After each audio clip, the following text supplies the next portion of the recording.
et bonjour à toutes et à tous. Aujourd'hui, je vais vous parler des inégalités éducatives dans l'apprentissage des mathématiques et du rôle des neurosciences. Un des aspects des inégalités éducatives est la relation entre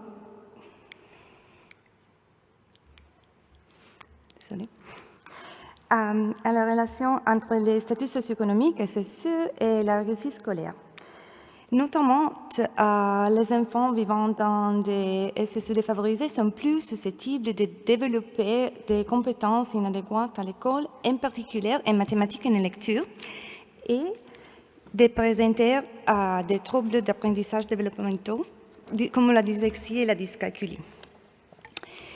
Notamment, toutes ces inégalités sont plus prononcées pour les mathématiques et pour la lecture. Par exemple, c'est un rapport de PISA qui indiquait qu'un élève plus favorisé sur le plan socio-économique peut obtenir 39 points de plus en mathématiques, que l'équivalent d'une année de scolarité d'un élève moins favorisé. C'est un problème. Et malheureusement, c'est un écart qui ne cesse de se creuser. Ces barres indiquent l'écart entre les groupes de SSE faibles et de SSE élevés. Et c'est la situation de la France, grande barre, et notamment les chocs socio-économiques comme la pandémie de COVID-19 affectant de manière disproportionnée les groupes vulnérables. Mais quelles sont les causes qui peuvent conduire à cette inégalité scolaire et comment celle-ci peut-elle interagir sur les mécanismes neuronaux qui sont à la base d'un bon apprentissage des mathématiques? Les causes qui peuvent contribuer aux inégalités scolaires sont par exemple la stimulation cognitive, émotionnelle, un bon sommeil. Par contre, un sommeil fragmenté en source de stress, et notamment, juste pour clarifier, on ne va pas parler de familles spécifiques, mais plus des tendances moyennes. Et la tendance moyenne est que ces facteurs peuvent affecter le développement approprié des mécanismes cérébraux importants pour l'apprentissage, conduisant à des inégalités éducatives. Voyons comment. Par exemple, la stimulation cognitive qui est spécifique pour la mathématique est importante pour l'apprentissage de la mathématique. Par exemple, c'est une étude menée chez plus de 600 enfants qui a utilisé un programme de simulation cognitive qui s'appelle Bedtime Math. Comment ça marche? Les parents lisent des histoires mathématiques avec leur enfant, puis résolvent des problèmes de mathématiques ensemble. En premier lieu, on fait un usage sur un thème, par exemple, les animaux, la nature, est présenté, et après, un problème de calcul qui est adapté à l'âge de l'enfant. Pour les petites enfants, un problème d'addition ou subtraction. Pour les grands enfants, un problème plus compliqué, comme un problème avec les fractions, etc.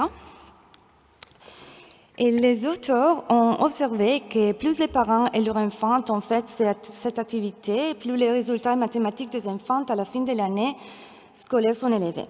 Et donc, la simulation cognitive spécifique aux mathématiques semble être importante pour un bon développement des compétences en mathématiques.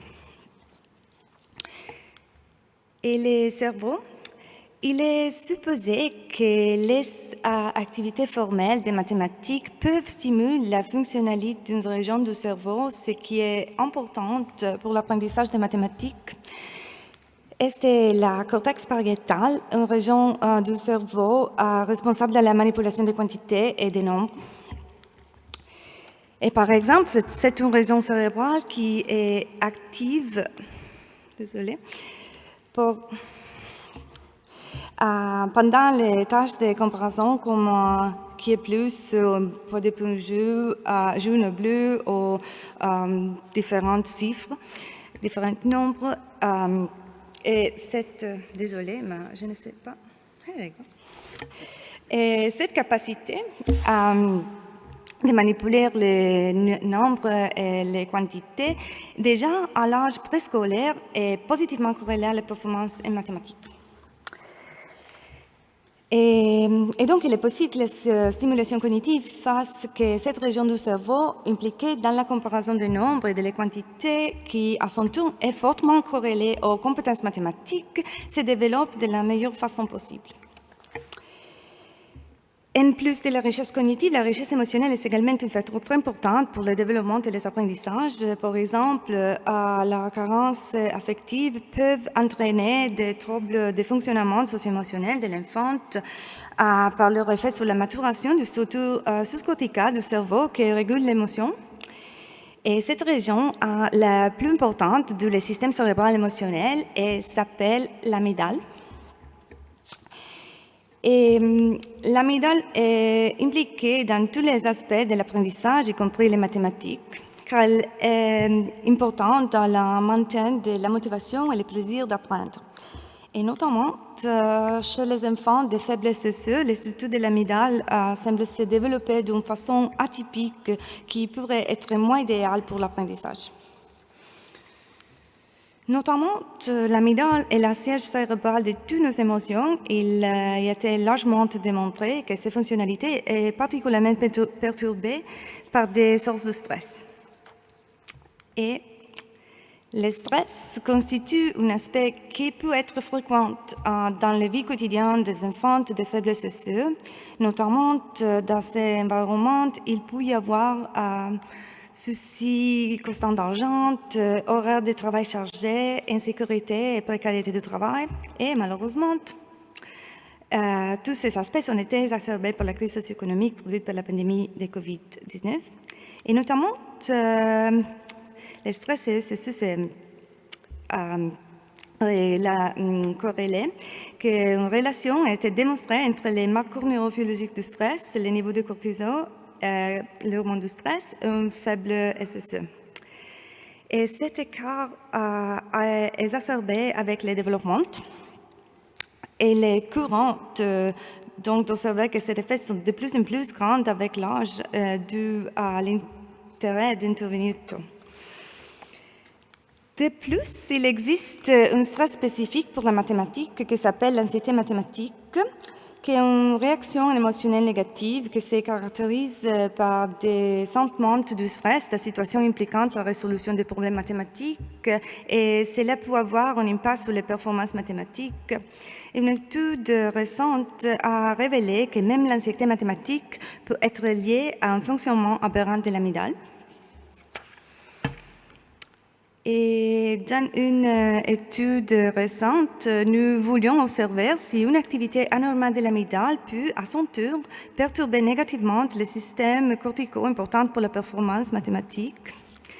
Et comme nous avons testé l'anxiété mathématique, nous avons développé un questionnaire qui a demandé aux enfants de réfléchir à la façon dont ils pourraient se sentir nerveux lors de certaines questions mathématiques ou des situations impliquant des maths. Sur une échelle qui allait du pas nerveux du tout à très très nerveux. Un exemple de question, c'est un problème arithmétique, c'est juste oui ou non. Une situation comme vous êtes en classe de mathématiques et votre professeur est sur le point de vous enseigner quelque chose de nouveau. Comment vous sentez-vous? Et sur la base des réponses à ces questionnaires d'anxiété mathématique, nous avons constitué deux groupes d'enfants. Un groupe avec une anxiété mathématique élevée et par contre, un groupe d'anxiété mathématique faible. Et les groupes sont similaires sur un certain nombre de variables, telles que le nombre d'enfants, les ratios garçon-fille, l'âge moyen, quotient intellectuel, performance de lecture et aussi performance en maths. Donc, sur le plan comportemental, les différences entre les groupes sont uniquement au niveau de l'anxiété mathématique. Donc, c'est une étude très contrôlée dans cet aspect. Et les résultats de le cerveau, nous avons observé plus d'activité dans les groupes d'enfants avec des niveaux élevés d'anxiété mathématique. Et cet effet est évident, comme prévu, dans l'amygdale, mais aussi dans d'autres régions du cerveau importantes pour résoudre des problèmes mathématiques. La cortex pariétale, qui, comme nous l'avons vu, est importante pour la manipulation de la quantité et des nombres, et la cortex préfrontale, qui est responsable des fonctions exécutives, la planification, l'attention, la mémoire de travail, que pour la mathématique est importante pour maintenir le résultat intermédiaire d'une opération arithmétique en ligne. La question est, qu'est-ce qui pourrait indiquer une activité cérébrale disproportionnée dans ces régions importantes pour les mathématiques? Et c'est le concept d'effort neurocognitif. Lorsqu'une ou plusieurs régions du cerveau fonctionnent plus qu'elles ne le devraient, car les mécanismes ne sont pas optimisés. Et ces résultats nous disent que les cerveaux des enfants très anxieux et mathématiques, même si cela ne se voit pas quand vous regardez simplement les réponses au test, fait beaucoup d'efforts au-dessus de la normale lorsqu'il s'agit de résoudre des problèmes mathématiques. Et je pense que c'est un aspect très important pour souligner le rôle unique des neurosciences dans les aspects de l'apprentissage. En ce qui concerne les mécanismes neurobiologiques, donc, il est possible qu'une activité anormale de l'amygdale puisse perturber des mécanismes cérébraux qui, en quelque sorte défectueux, sont incapables de fonctionner effectivement chez ces enfants. Et qu'en est-il de la relation entre l'anxiété mathématique et SSE? Dans une étude préliminaire récente à Paris, nous avons observé que les enfants de faible SSE présentent des niveaux plus élevés d'anxiété liés aux mathématiques par rapport à leur père de SSE élevés. Et notamment, un niveau trop élevé d'anxiété mathématique est lié à de moins bonnes performances en mathématiques, mais ces relations sont uniquement observées dans les groupes des enfants de SSE faibles, violet. Et même s'il n'y a pas de relation significative, la direction est inversée dans l'autre groupe, orange.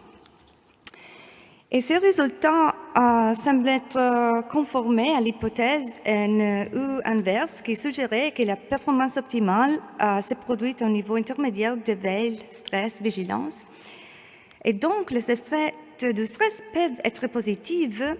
Ils nous aident à mettre nos cerveaux en alerte. Cela peut contribuer à améliorer les capacités intellectuelles et l'apprentissage en nous rendant plus concentrés et attentifs pour activer les processus de mémoire. Mais quand il perdure à long terme, il peut être délétère. Et notamment, un stress prolongé peut également altérer les structures cérébrales importantes pour la formation des mémoires, qui est la base de tout l'apprentissage. Elle s'appelle l'hippocampe. Et beaucoup d'études ont démontré la relation entre le stress et l'hippocampe. Un exemple est que l'activation fonctionnelle de l'hippocampe est altérée chez les adolescents avec symptômes de stress post-traumatique lors d'une tâche de mémoire. En général, l'hippocampe, pour la mathématique, l'hippocampe est une région du cerveau qui permet d'associer les stimuli et les concepts. Lors de l'apprentissage des mathématiques, l'hippocampe est cette région du cerveau qui permettent petit à petit d'associer les opérandes avec leurs solutions, conduisant finalement à pouvoir récupérer rapidement la bonne réponse directement de la mémoire. Donc, un fonctionnement sous-optimal de cette région du cerveau peut altérer profondément l'apprentissage efficace des faits arithmétiques. Par l'aspect neurobiologique, il a été observé qu'au cours du développement, la consolidation des mémoires et connaissances stables se produit principalement pendant le sommeil, plus que pendant l'éveil. Et pendant le sommeil, la consolidation des mémoires est obtenue par l'interaction de deux phases critiques du sommeil, le sommeil à onde lente et le sommeil à mouvement oculaire rapide, qui contribuent à favoriser les transferts des mémoires depuis l'hippocampe où les mémoires se forment vers les réseaux corticaux à la surface du cerveau où ils sont stockés. En tant que une bonne nuit de sommeil favorise une communication croisée optimale entre l'hippocampe et les régions du cerveau, du cortex, améliorant l'apprentissage grâce à la création des mémoires stables. Par contre,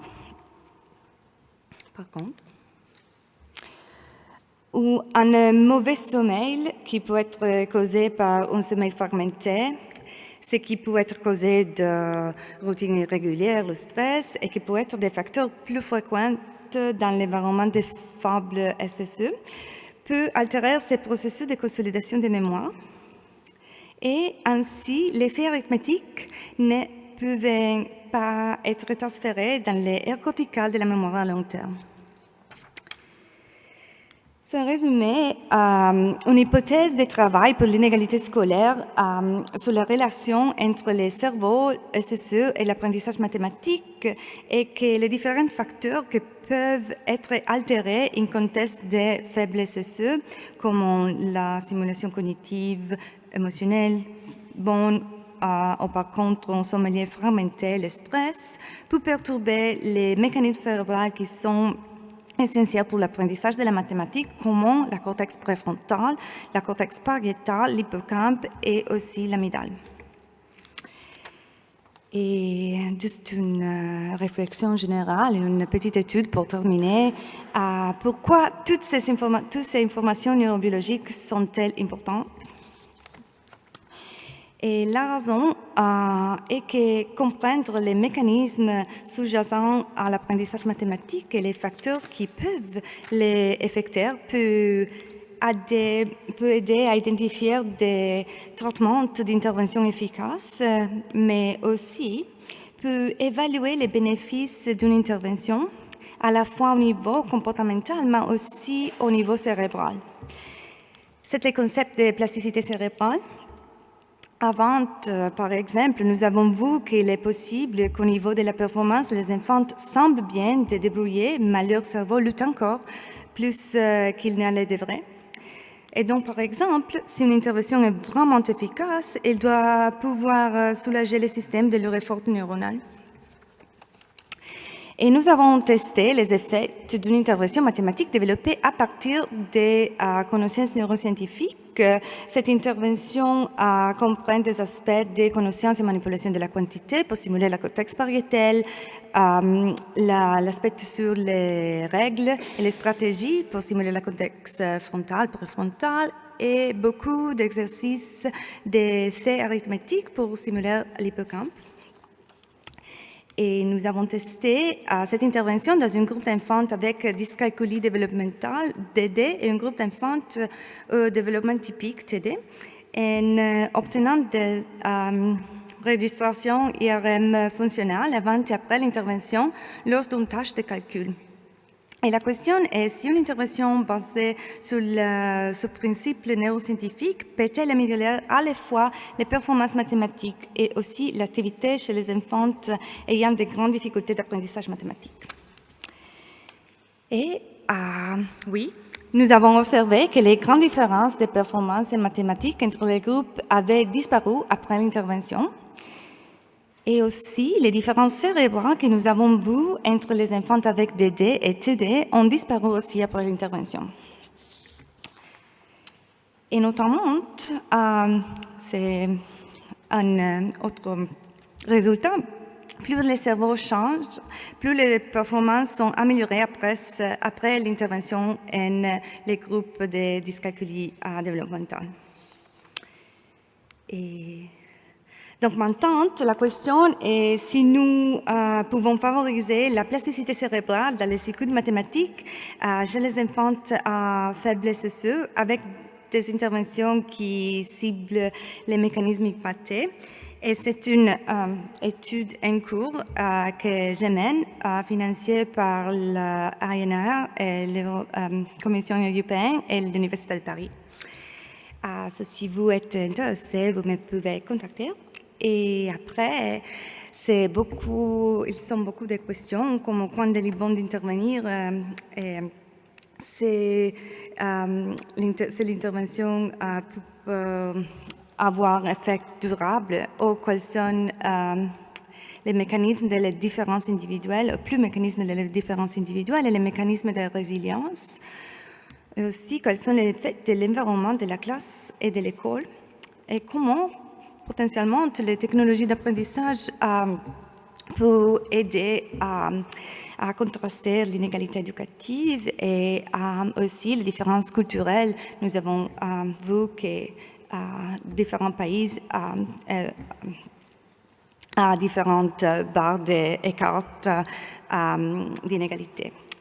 Et toutes ces questions nécessitaient, je crois que toutes ces questions nécessitaient d'une approche interdisciplinaire avec les neurosciences. Et merci beaucoup.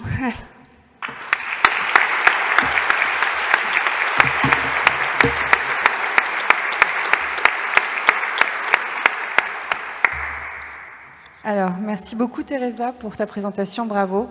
Je vais d'abord essayer de te proposer des questions en français et te les traduire tant que je peux, moi aussi. Pour l'instant, on n'a pas encore de questions qui viennent de l'extérieur, donc j'invite la salle à en proposer.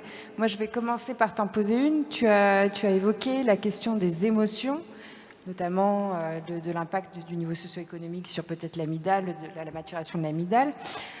Du coup, est-ce qu'on peut imaginer un travail autour de la régulation émotionnelle pour aider ces enfants à développer de meilleures compétences mathématiques? Yeah, so I think I understood.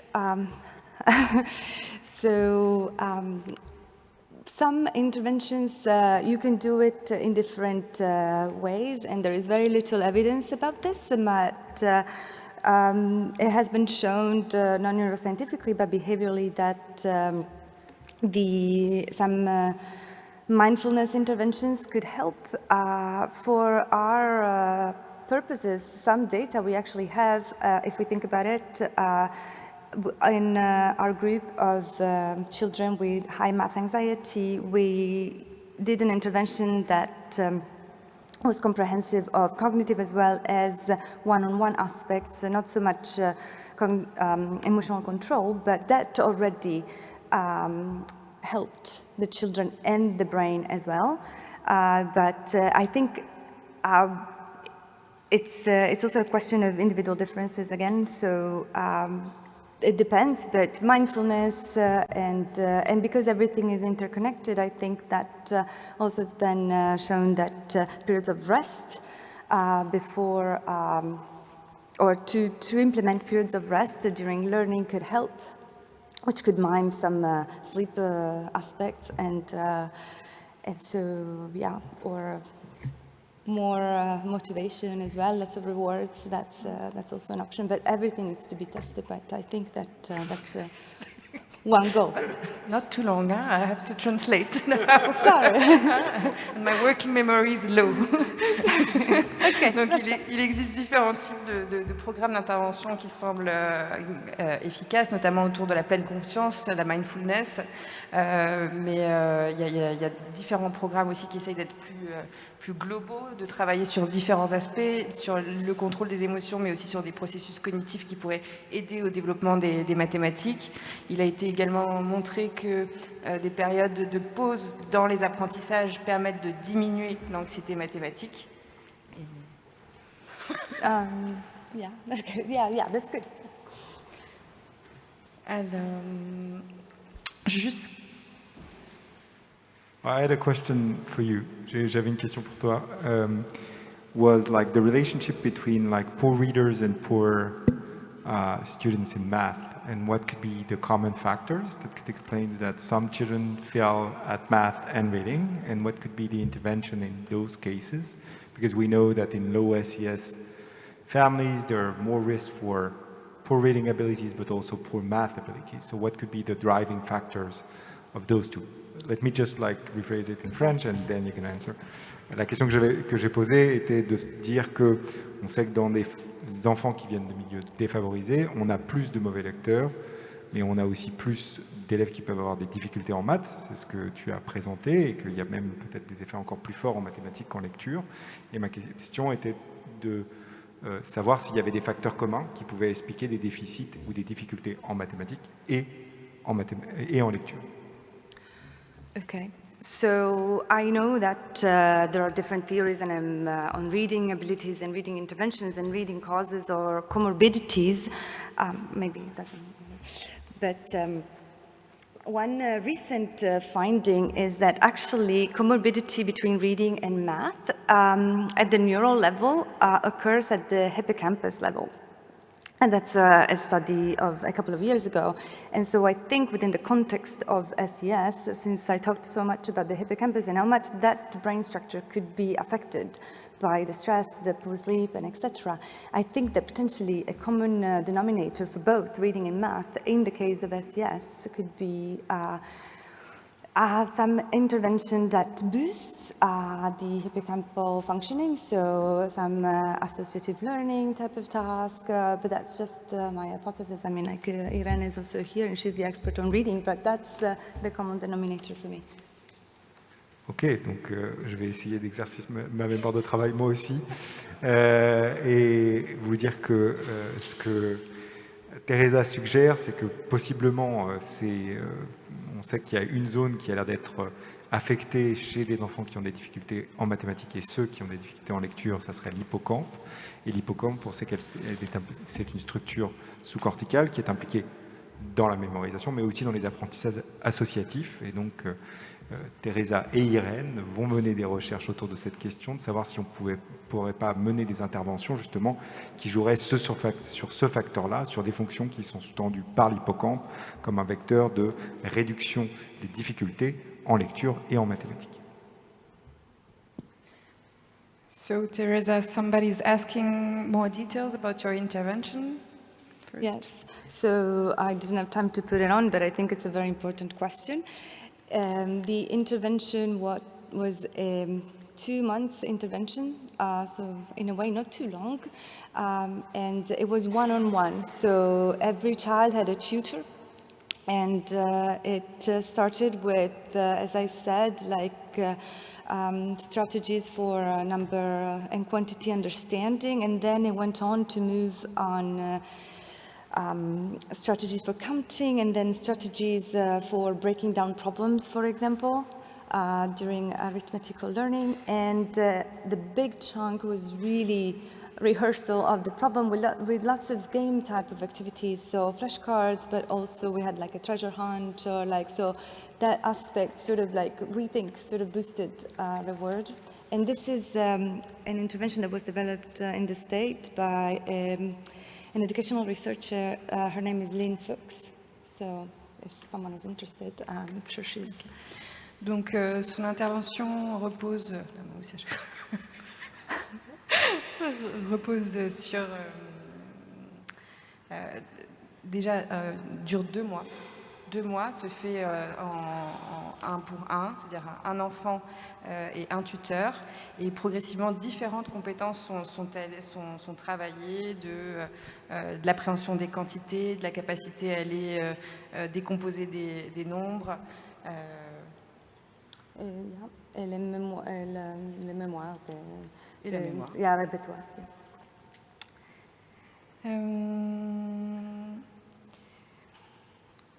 On te demande jusqu'à quel âge peut-on travailler sur la plasticité et quel âge ont les enfants qui participent à tes études? Yeah. Je vais parler en français. Toutes les études sont de l'âge de 7 à 9 ans, so C1 et C2.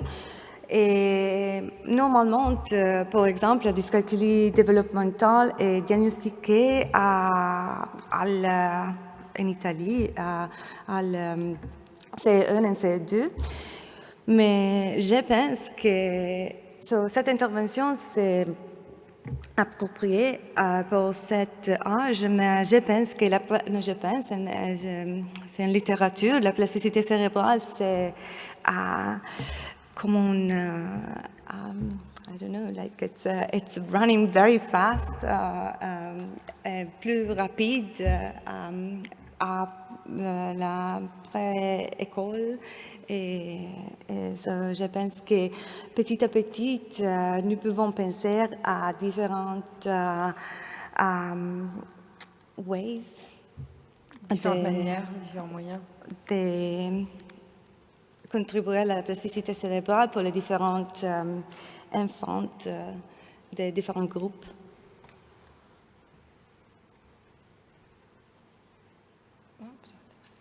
Okay. Merci beaucoup, Teresa. Merci.